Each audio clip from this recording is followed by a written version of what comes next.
सुंदर वेश वाले हैं। अच्छा एक बात बताएं आप लोग, श्री हनुमान जी बानराकार विग्रह में हैं। बानर का सौंदर्य है श्री हनुमान जी को। तो एक बात आप लोग बताएं, बानर देखने में सुंदर लगता है? सुंदर लगता है? बंदर सुंदर लगता ही नहीं है। बंदर श्री हनुमान जी बानराकार विग्रह में तुलसीदास जी लिखते हैं सुबेसा। तो किसी ने तुलसीदास जी से कहा बाबा ये गलत लिख रहे हो यहाँ, क्यों? अरे श्री हनुमान जी बानराकार विग्रह में हैं और बानर कहीं सुंदर होता है? आप लिख रहे हैं श्री हनुमान जी सुबेसा माने सुंदर वेश वाले हैं, सुंदर दिव्य अंग कांति वाले हैं। तुलसीदास जी ने कहा देखो हम बाहर वाले स्वरूप को देखकर नहीं कह रहे हैं, हम अंदर वाले स्वरूप को देखकर कह रहे हैं। अंदर वाले स्वरूप को देखकर।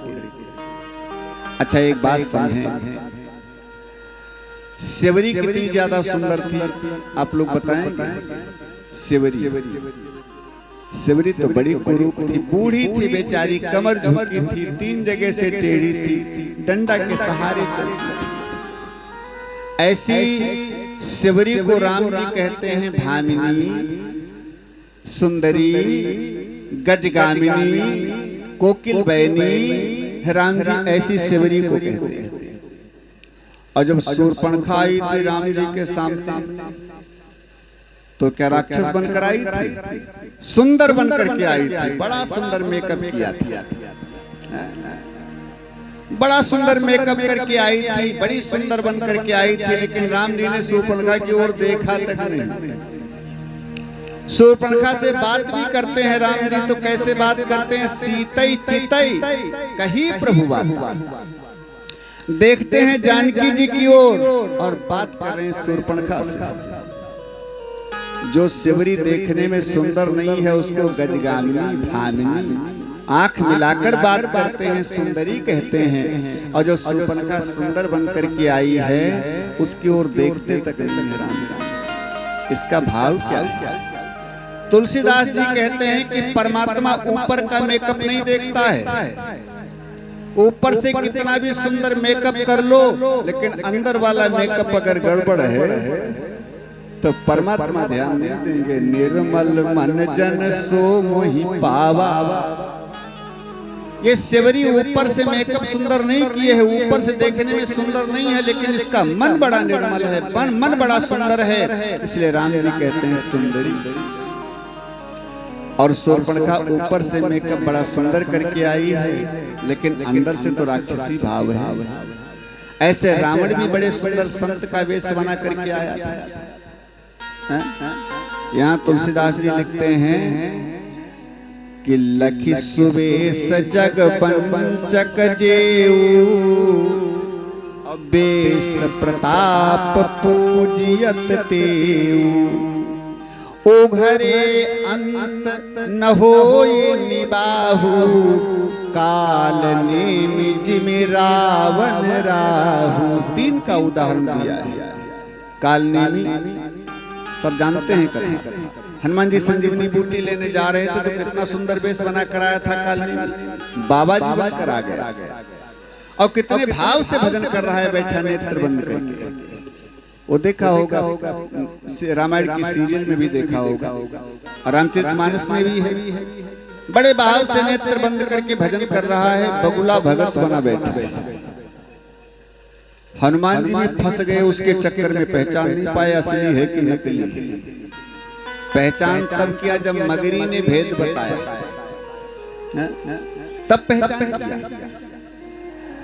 तो कभी कभी बनावटी के चक्कर में जब हनुमान जी चक्कर में पड़ गए, पहचान नहीं पाए असली है कि नकली, तो हम आप असली और नकली संतों की पहचान कैसे कर पाएंगे?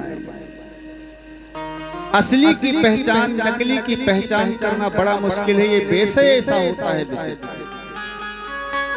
कहते हैं कि बचन बेस से जो बने तो बिगड़े परिणाम, और तुलसी मन से जो बने तो बनी बनाई राम।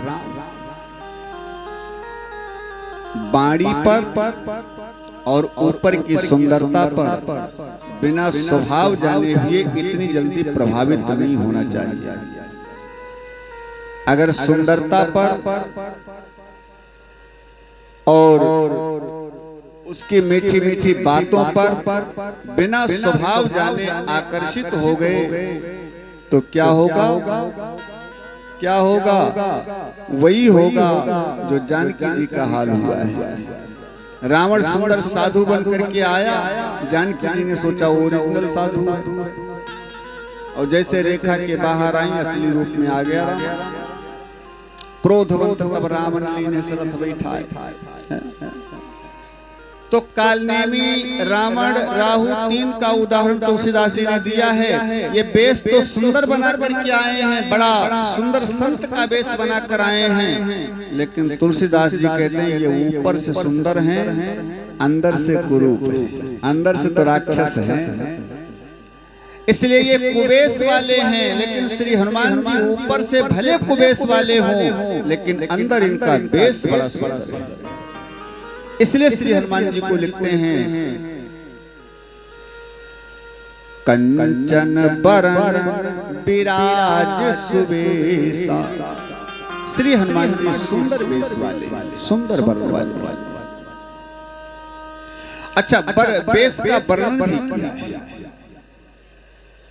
वेश का श्री हनुमान जी के वर्णन भी किया है। देखें, 2 चौपाई में तुलसीदास जी ने श्री हनुमान जी के वेश का वर्णन किया है, इनकी सजावट का वर्णन किया है 2 चौपाई।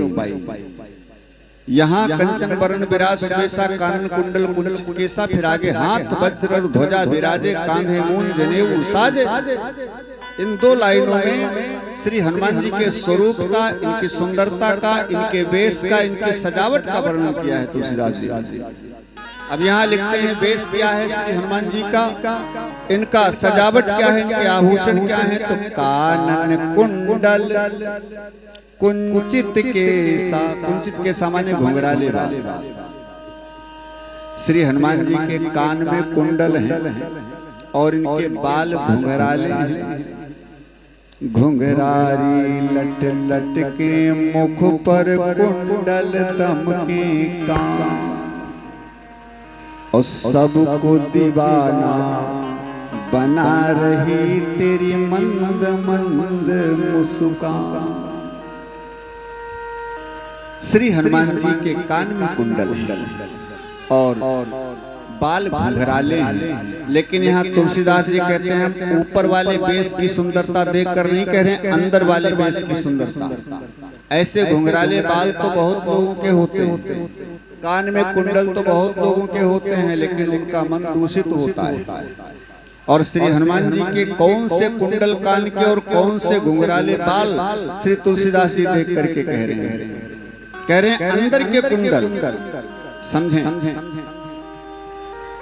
कुंडल माने क्या होता है? संत कहते हैं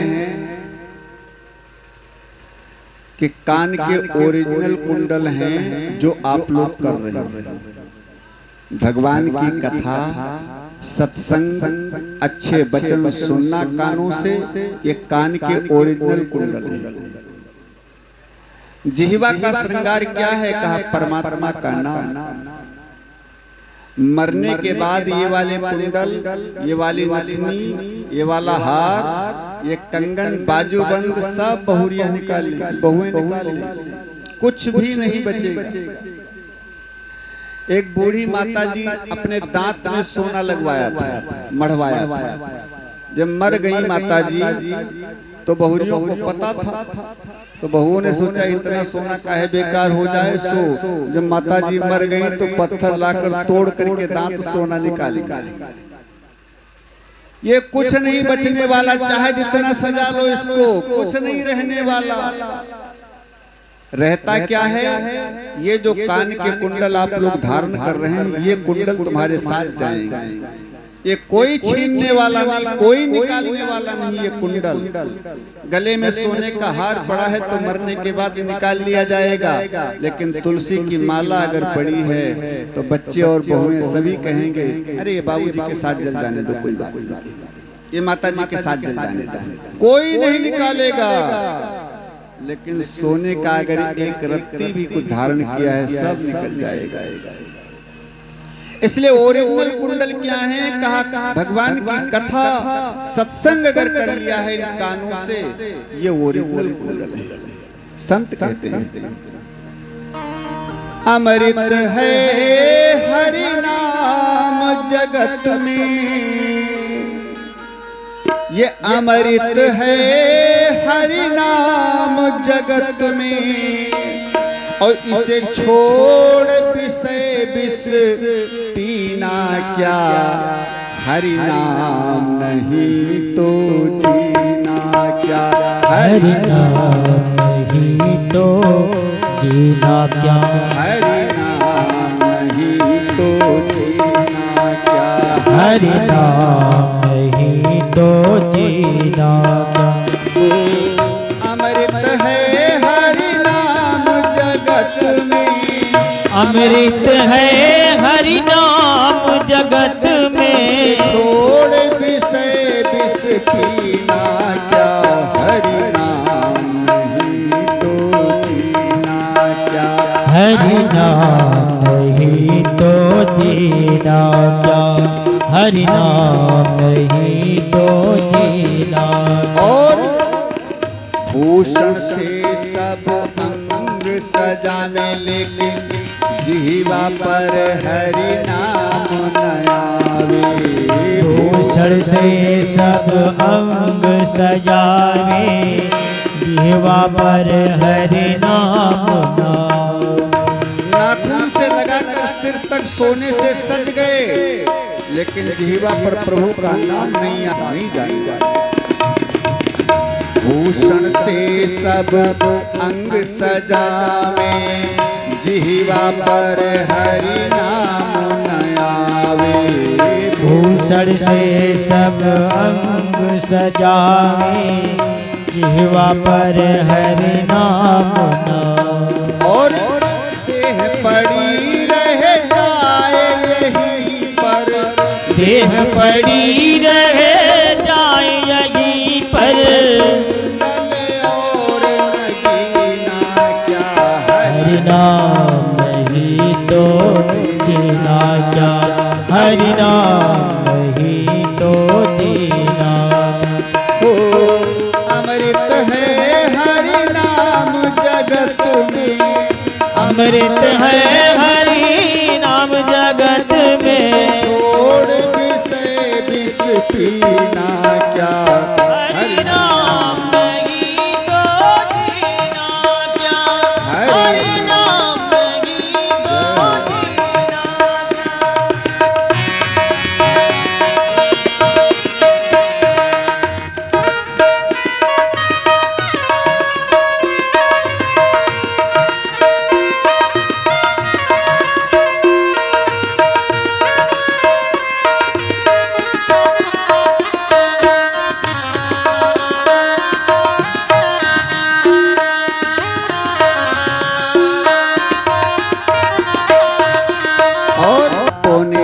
रस डोले ना जाने कब सिर चढ़ी बोले, काल सदा अपने रस डोले ना जाने कब सिर चढ़ ओ काल सदा अपने रस डोले ना जाने कब सिर चढ़ी बोले, काल सदा अपने रस डोले ना जाने कब सिर चढ़ बोले। इसलिए हरि का नाम जपो वर्ष महीना क्या, हरि नाम नहीं तो जीना क्या, हरि नाम नहीं तो।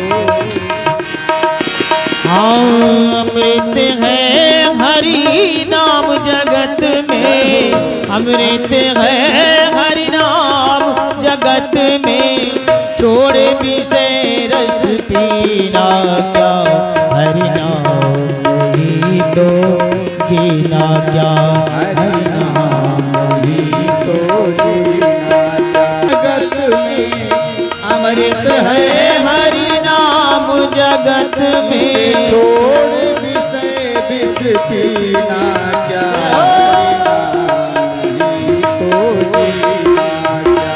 हरि नाम नहीं तो जीना क्या, हरि नाम नहीं तो जीना क्या, हरि नाम नहीं तो जीना क्या। बोलिए राम कृष्ण भगवान की। तो ओरिजिनल आभूषण को दिन बढ़त सवाय, ये परमात्मा का जो धन है ये अनमोल है, ये हमेशा बढ़ता रहता है, इसे कोई भी ले नहीं सकता है। और इस दृष्टि से देखते हुए श्री तुलसीदास जी कहते हैं कि ये वाले आभूषण श्री हनुमान जी के अंग पर सजे हुए हैं, जैसे श्री हनुमान जी राम जी की कथा में निरंतर रमे रहते हैं। जब श्री राम जी साकेत धाम जाने लगे अयोध्या को छोड़ करके, जानकी जी के साथ पूरे अयोध्या वासियों के साथ, तो राम जी ने श्री हनुमान जी से कहा, हनुमान हाँ प्रभु बोलो, चलोगे मेरे साथ? कहाँ प्रभु? साकेत मेरे धाम में जा रहा हूँ। हनुमान जी ने कहा चलूंगा प्रभु। तो तैयार हो जाओ, लेकिन एक बात बताओ प्रभु, क्या आपके साकेत धाम में आपकी कथा कब होती है? राम जी ने कहा वहां तो मैं ही होता हूँ, वहां कथा नहीं होती है। वहां तो मेरी ही विशेषता है, केवल कथा नहीं होती।